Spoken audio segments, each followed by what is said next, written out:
एक बार प्रेम से दोनों हाथ उठाइए और बोलिए विश्व गुरु महामानव 56 इंची नॉन बायोलॉजिकल को बहुत बहुत धन्यवाद। शॉर्ट में बोलना चाहें तो थैंक यू फलाने जी भी बोल सकते हैं, क्योंकि हुजूर के 18 घंटे वाले मेहनत के कारण भारत ने पूरी दुनिया में, जी हाँ पूरी दुनिया में टॉप किया है। भक्तों के भगवान ने हमें सच में विश्व गुरु बना दिया है। एनवायरमेंट परफॉर्मेंस इंडेक्स में कुल 177 देश हैं और भारत इसमें 176वें स्थान पर है। यानी प्रधानमंत्री मोदी की छत्र छाया में भारत ने पूरी दुनिया में टॉप किया है, वो भी नीचे से। जी हाँ, हमारा नीचे से दूसरा स्थान आया है। इतने पर भी यदि आपने थैंक यू फलाने जी नहीं लिखा तो बहुत पाप लगेगा। वैसे आपको बता दें कि भारतीय प्रधानमंत्री न्यूजीलैंड गए थे और वहां जाके एक बार फिर से अंतरराष्ट्रीय छीछा लेदर करवा के आए और विदेशी मीडिया ने एक लाइन में बता दिया कि ऐसे व्यक्ति को दुनिया के सबसे बड़े लोकतंत्र का मुखिया तो बिल्कुल नहीं होना चाहिए। खुद भारत के अधिकारियों ने प्रधानमंत्री के प्रेस कॉन्फ्रेंस न करने पर जो कुतर्क दिया है, जो बातें कहा है, उसे सुनकर एक एक भारतीय जनता अपना सर पीटने लग जाएगी। यानी हुजूर की जबान पर ताला लगने का ठीकरा भी आप लोगों के कपार पे फोड़ दिया गया है।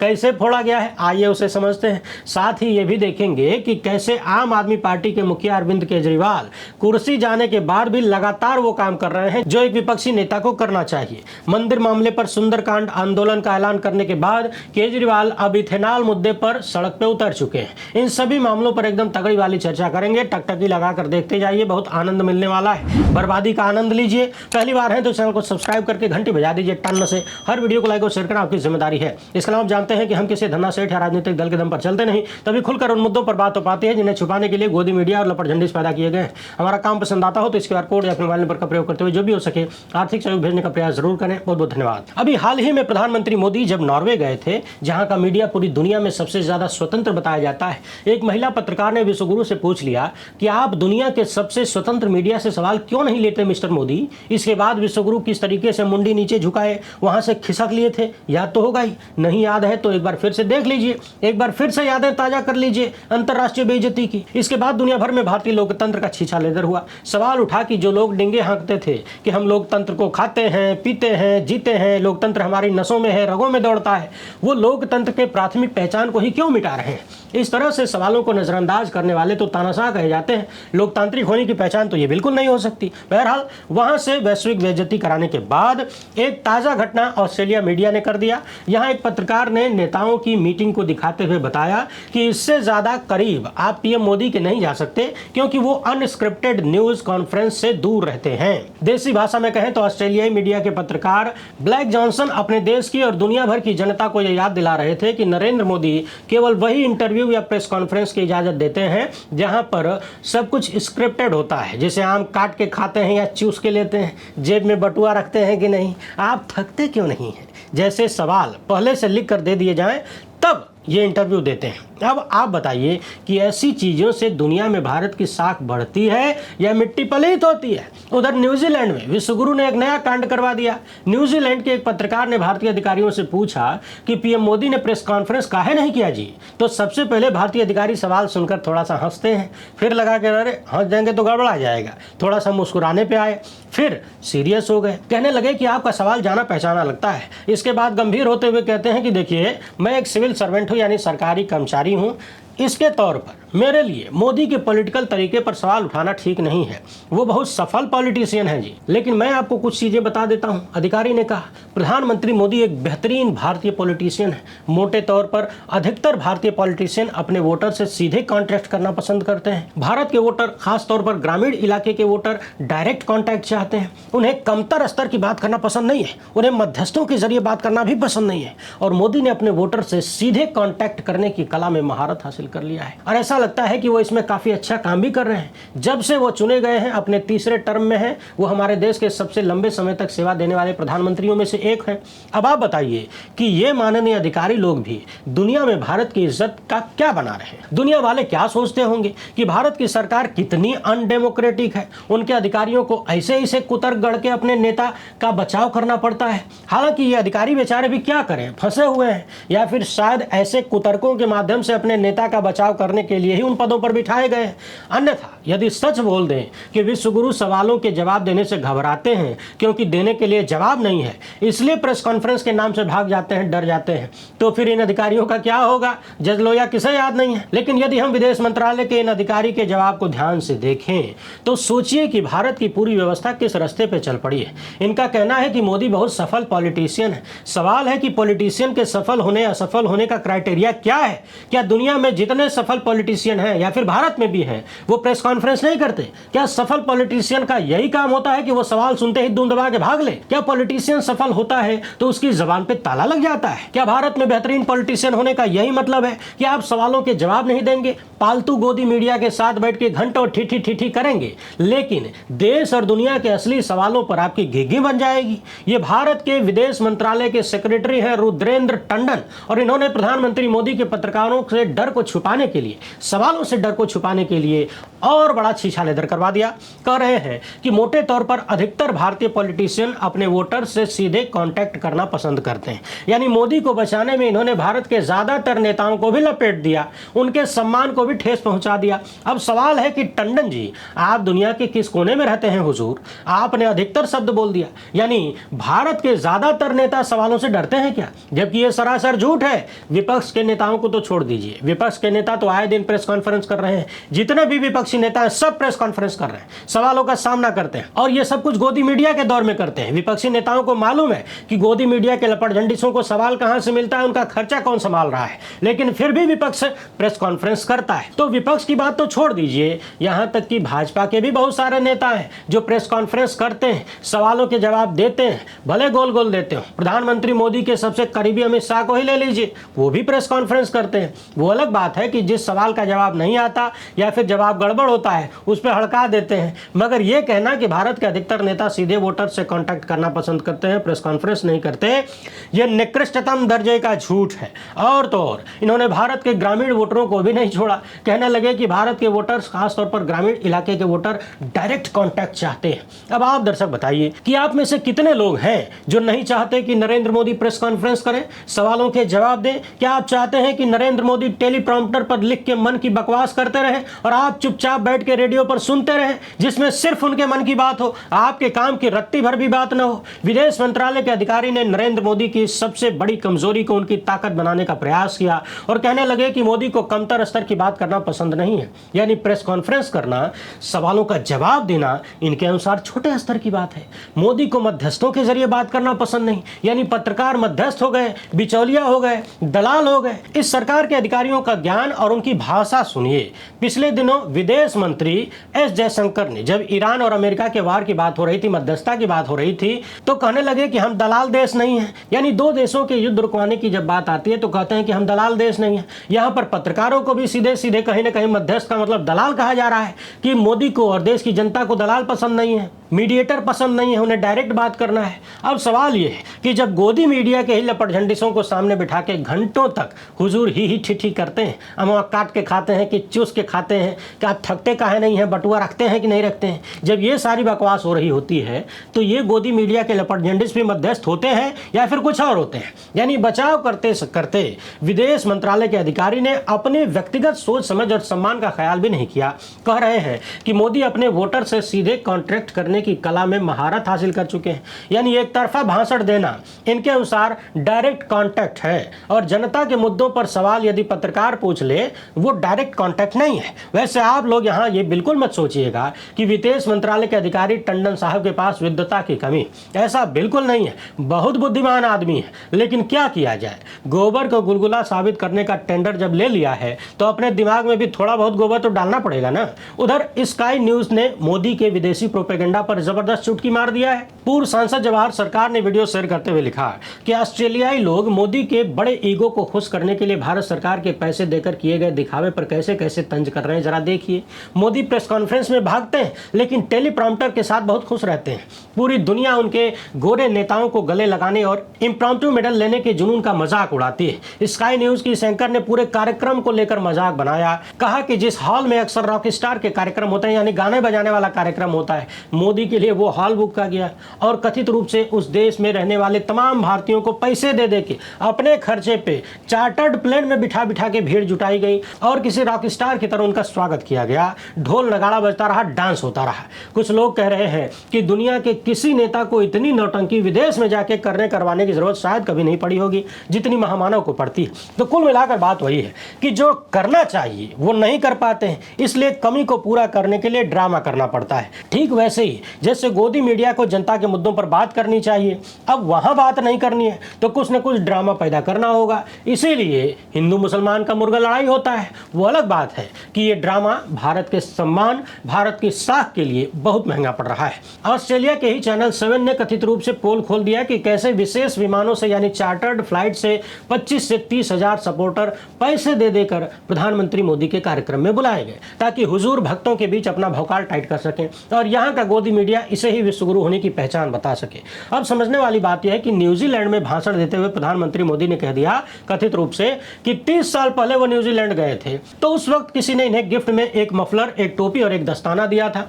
उस वक्त इन्हें कोई नहीं जानता था, यानी पब्लिक फिगर नहीं थे, राजनीति में नहीं थे। वो मफलर इन्होंने आज तक रखा है, दिखा भी रहे हैं, देख लीजिए। अब आप सोचिए कि 30 साल पुराना मफलर क्या कोई रख सकता है? आपने भी 30 साल पुराना कोई कपड़ा रखा है क्या? क्या वो मफलर आज भी इस स्थिति में रहेगा कि प्रधानमंत्री मोदी उसे इस्तेमाल कर सकें और अंतरराष्ट्रीय लेवल के इतने बड़े कार्यक्रम में उस मफलर को लगा के जा सकें? जिन लोगों की उंगली पकड़ के राजनीति में आए, यहां तक पहुंचे, उन्हें तो याद रख नहीं सके 30 साल।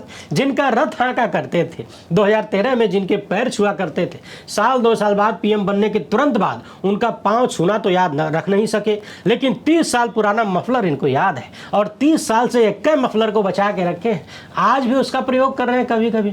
वैसे लोग तो ये भी कह रहे हैं कि हुजूर कहते थे कि 35 साल तक भीख मांग के खाए थे, यानी भिखमंगा थे, 17 साल की उम्र तक चाय बेचे। तो मसला यह है कि एक भिखारी को न्यूजीलैंड घुमा कौन रहा था जी? क्या आपके दिमाग में ये नहीं आता कि अपने विश्वगुरु जब कुछ नहीं थे तब पूरी दुनिया की सैर करते थे और ऐसी तमाम तस्वीरें उपलब्ध हैं। तो इन्हें विदेशों में कौन घुमाता था? खर्चवा कौन उठाता था भिखारी आदमी का? इतना पैसा कौन दे रहा था कि एक भिखारी पूरी दुनिया का टूर करे? इस राज का खुलासा होना चाहिए, हमारे आपके लिए नहीं, भारत के करोड़ों भिखारियों के लिए। भाई यदि भारत के भिखारी कोई सूत्र जान ले जिससे विदेशों में घूम सकते हैं तो इससे अच्छी क्या बात हो सकती है। बहरहाल हमारे महामानव एकदम लाजवाब आदमी है। जिस तरह हुजूर बोलने से पहले नहीं सोचते, उसी तरह आप लोग भी सुनने के बाद बिल्कुल मत सोचा करिए। बस यूँ समझिए कि उन्हें कुछ बोलना था तो बोल दिया भकर भकर, आपका कान खुला हुआ है तो आपने चुपचाप सुन लिया। इसके आगे सोचने समझने की जरूरत नहीं है। a² + b² = वाला फार्मूला याद है कि नहीं? और हाल ही में एक नया फार्मूला दिए हैं, 1 और 1 11। अच्छा, इन चीज़ों के बारे में नहीं सोचना है, लेकिन अगर सोचना ही है तो इस खबर के बारे में सोचिए। भारत 2026 के एनवायरमेंटल परफॉर्मेंस इंडेक्स में यानी EPI में 176वें नंबर पर आ गया है। भारत के नीचे सिर्फ लाओस नाम का एक देश है। अब आप दुनिया के नक्शे में ढूंढिए कि लाओस की हैसियत क्या है, उसकी औकात क्या है हमारे सामने। यानी हमने नीचे से टॉप किया है पर्यावरण के मामले में। लेकिन यहां भी आप लोग ज्यादा टेंशन मत लीजिए, प्रधानमंत्री के परम मित्र सेठ जी सब संभाल लेंगे। देश के सारे जंगल, सारी नदियां, सारे शहर, सारे पहाड़, सारे समुद्र सेठ जी के नाम कर दीजिए, सेठ जी सब ठीक ठाक कर देंगे बेच बाच के, खोद खाद के। अभी हमारी एयर क्वालिटी दुनिया के 175वें स्थान पर है, यानी हमारे यहाँ महीन धूल, प्रदूषण, कण हवा में बहुत ज्यादा है जो भयंकर बीमारी पैदा करते हैं। पानी के मामले में हमारी रैंकिंग 141वीं है, वेस्ट मैनेजमेंट में भी 141वीं है, इकोसिस्टम वर्टेलिटी में भारत की रैंक 171 है, बायोडायवर्सिटी में 174 है, प्रोटेक्टेड एरिया रिप्रेजेंटेशन में 176 है। यानी हर जगह हम लोग नीचे से टॉप कर रहे हैं। और इतना ही नहीं, दक्षिण एशिया में भी भारत की स्थिति सबसे खराब है। क्षेत्रीय रैंक में भी हम 8वें नंबर पर हैं और हमारे ऊपर गिन लीजिए भूटान, श्रीलंका, नेपाल, अफगानिस्तान, पाकिस्तान, मालदीव, बांग्लादेश सब हैं। यानी सब हमसे बेहतर है, हम सबसे बदतर हैं। तो चलिए एक बार फिर से बोलिए दोनों हाथ उठा के, थैंक यू फलाने जी। अरे भाई, विश्व गुरु बनाने का वादा था, बना तो दिया, ऊपर से ना बना पाए नीचे सही सही। आसपास के किसी देश की औकात नहीं है जो हमारे सामने खड़ा हो जाए। कोई भी हमारी तरह नीचे से टॉप नहीं कर सका है ना। दूसरे नंबर पे तो हम ही हैं। हो सकता है अगली बार नीचे से पहले नंबर पे आ जाए। अब जरा देखिए, दिल्ली के पूर्व मुख्यमंत्री अरविंद केजरीवाल हैं, किस तरह का देशद्रोही टाइप काम कर रहे हैं। केंद्रीय मंत्री नितिन गडकरी पेट्रोल में इथेनॉल मिला के पुत्र हित में, माफ करिएगा, देश हित में पैसा जुटा रहे हैं। अब आप सोचिए कि 25 करोड़ देश की गाड़ियों के इंजन की सेहत रखना, ठीक रखना जरूरी है या फिर पुत्र हित जरूरी है, माफ करिएगा, देश हित जरूरी है। आप ही बताइए, नितिन गडकरी जी इतना बड़ा काम कर रहे हैं देश प्रेम के लिए, और देश की जनता कह रही है कि हमारा एवरेज कम हो गया गाड़ी का, हमारी गाड़ी खराब हो गई, और उसमें ये विपक्ष के नेता माहौल खराब कर रहे हैं सब। अब तो अरविंद केजरीवाल जाके मैकेनिकों की दुकान पर घूमने लगे हैं। आप ही देखिए क्या क्या कर रहे हैं देशद्रोही टाइप काम। और मिस्त्री कौन है? आप हो? अशरफ। कैसे हैं आप? जी सर। क्या नाम है? अशरफ। अशरफ। आपका? जसवीर सिंह सर। तो थोड़ा सा बताओ, इतना जो हंगामा मचा पड़ा है, E20 से खराब हो रही है गाड़ियाँ खराब हो रही है, धक्का मार के लाए हैं। ये टोचन हो गया ये। आपकी है गाड़ी? मेरी गाड़ी है। आपकी गाड़ी है? E20 जबकि कंपैटिबल है, ये एक हफ्ते से स्टार्ट नहीं हुई थी, तो आज लेके आओ। अच्छा, ये अभी खरीदी हुई गाड़ी है, ये कंपैटिबल है। कब खरीदी थी? 2023 का मॉडल है। अच्छा, 23 का मॉडल कंपैटिबल है। अब पहले 22 कह रहे थे, अब 13 की रह गई है। अच्छा, और अब कह रहे कंपैटिबल वाली गाड़ी में भी अभी एक हफ्ते बाद आज गाड़ी स्टार्ट करी है, मिसिंग कर रही थी, आए तो फिर फ्यूल पंप जाम।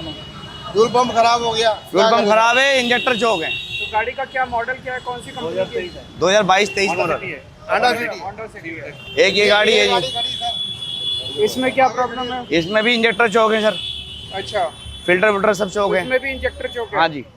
अच्छा, तो इसमें पार्ट चेंज करना पड़ेगा कि? इसमें फ्यूल मोटर चेंज करनी पड़ेगी, इंजेक्टर चेंज करने पड़ेंगे, तब जाके गाड़ी चलेगी। माइलेज तो है ही नहीं, कुछ भी खत्म है। सब में लॉस हो रहा है? जी सर। जी सर। ये पहले 15 की एवरेज निकालती थी, अब 10 की निकाल रही है। अब 10 की निकाल। जी सर। तो 30% का 33%? हाँ जी, हाँ जी। ये गाड़ी में फॉल्ट है बहुत ज्यादा। देखो क्यों, क्या ये इसलिए बार बार इंजेक्टर चौक हो रहे गाड़ी के। सर ये जब से E20 पेट्रोल आया है ना, ये देखो इन पर कार बना रहा है। ये इंजेक्टर है जिससे पेट्रोल जाता है? हाँ जी, हाँ जी। अच्छा, 4 बार बदल दिए। कस्टमर बार बार आता है, बार आता है। महीने में 4 बार कस्टमर आके हमसे लड़ने लगते हैं, प्रॉब्लम ठीक नहीं कर पा रहे। कस्टमर कहाँ से ठीक करें? उल्टा हमें बोल ये तो सर ये कार्बन देखो, ये कार्बन उसी का कार्बन है सर। ठीक कहाँ से?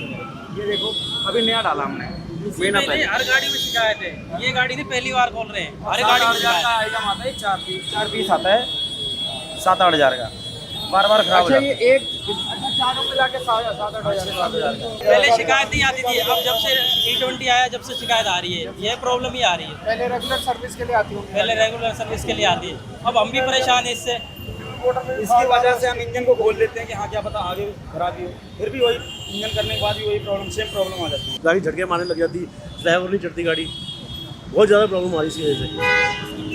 पड़ा है कि दुकान में पंप, वो भी बदला है अभी।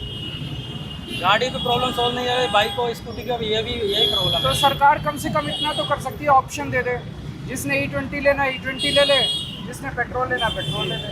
पेट्रोल भी तो 168 है जो ओरिजिनल है, फिर कैसे डलवाएंगे? 168 हाँ। ठीक है जी। हाँ भाई, बड़ी गाड़ी है। मैं घूम रहा हूँ दिल्ली में, बहुत अच्छा कर रहे हो। इसको गाड़ी का हेड खोलना पड़ रहा है। तो इसके उसमें देखा था हमने, इंजेक्टर खराब थे, इसके स्पार्क प्लग खराब हो रहे, तो बदलने पड़ेंगे, ठीक हो जाएंगे? सर हेड खोल के तुम्हारा सर्विस पे जाएगा, खराब पे जाएगा काम होने। अच्छा, फिर उसके बाद प्लांट डालेंगे, नहीं फिर स्पार्क प्लांट डालेंगे, फिर गाड़ी ओके होगी। 6 दिन से खड़ी हुई है ये गाड़ी, मेरी गाड़ी है। अच्छा। सर मैं इससे कमाता हूँ, क्या कहते हैं, मैं पेट्रोल डलवाया था इसके अंदर मैंने, जब से ये मिसिंग मार रही है 6 दिन से। मैं कब रोज डलवाया था परेशान पेट्रोल? ये मैंने डलवाया था 6 तारीख को। 6 तारीख को? हाँ, उससे पहले मैंने डलवाया था 4 तारीख को। 4 तारीख को भी यही प्रॉब्लम आई थी। ये मैं दोबारा फिर मैकेनिक के पास लेके आया, अब दोबारा मैं अब लेके आया हूँ, फिर दोबारा इसके प्लग शॉर्ट हो गया है। मैं 6 दिन से परेशान चल रहा हूँ इसी चक्कर में। कौन सा मॉडल है, कब की गाड़ी है? सर ये 2017 का मॉडल 17 की है। और कौन सी कंपनी? मारुति की है। इसको मैं मतलब बंधवा के लेके आया हूँ क्रेन के थ्रू गाड़ी को ना। ये आने भी लायक नहीं थी, बार बार बंद हो जा रही थी, 500 मीटर चलती थी बंद हो जाती थी। इसको क्रेन से बंधवा के लेके आया हूँ, इसलिए बहुत परेशान हो गया हूँ मैं।